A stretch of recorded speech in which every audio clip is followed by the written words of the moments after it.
Highway. రాత్రి సమయం కావడంతో వాహనాల రద్దీ లేదు. ఎలాగూ వెహికల్స్ రావట్లేదు కదా అని ఓ పేద రిక్షావాలా హైవే పైకి రిక్షా తొక్కుకుంటూ వచ్చేశాడు. సరిగ్గా అదే సమయంలో ఓ ట్రక్ శరవేగంగా అట్టే దూసుకొచ్చింది. ట్రక్ డ్రైవర్ రిక్షావాలాను గమనించేంత టైం లేదు. బ్రేక్ వేసేలోపే ప్రమాదం జరిగే పరిస్థితి వచ్చింది. సరిగ్గా అదే సమయంలో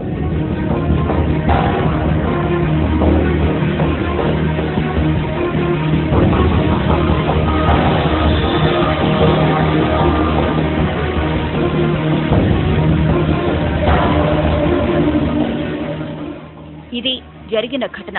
ట్రక్ డ్రైవర్ ఖచ్చితంగా ప్రమాదం జరిగిందని, తాను ఎవరినో గుద్దేశానని భావించి గబగబా ట్రక్ దిగి వచ్చాడు. అటు ఇటు అంతా చూశాడు. ఎక్కడా ఏమీ లేదు. ప్రమాదం జరిగిన ఆనవాళ్లు లేవు. అసలక్కడ ప్రమాదం జరిగితే కదా.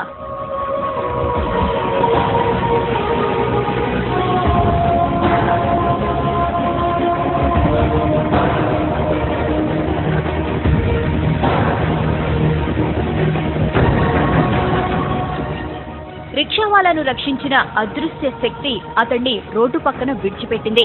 అతడు ఆరోగ్యంగా ఉన్నాడో లేదో తెలుసుకుంది. అతడు సరిగ్గానే ఉన్నాడని భావించి అక్కడి నుంచి మెల్లగా వెళ్లిపోయింది.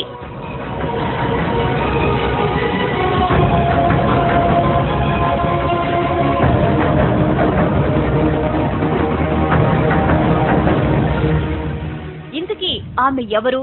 అంత వేగంగా ఎలా వచ్చింది? ప్రమాదం జరగకుండా ఎలా అడ్డుకోగలిగింది? ఆమె రాగానే మెరుపు ఎందుకు వచ్చింది? ఇలా ఎన్నో అనుమానాలు, ఎన్నో అంతు చిక్కని ప్రశ్నలు.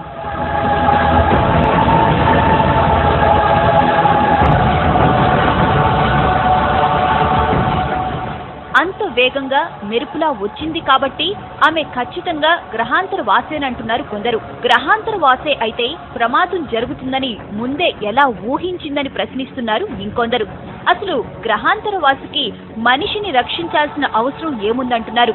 పైగా తల వరకు కప్పుకున్న డ్రెస్ కోడ్, నడక, నడత అన్నీ మానవుల తరహాలోనే ఉన్నాయి. అందుకే ఆమె గ్రహాంతరవాసి అనేందుకు అవకాశాలు లేవంటున్నారు ఇంకొందరు.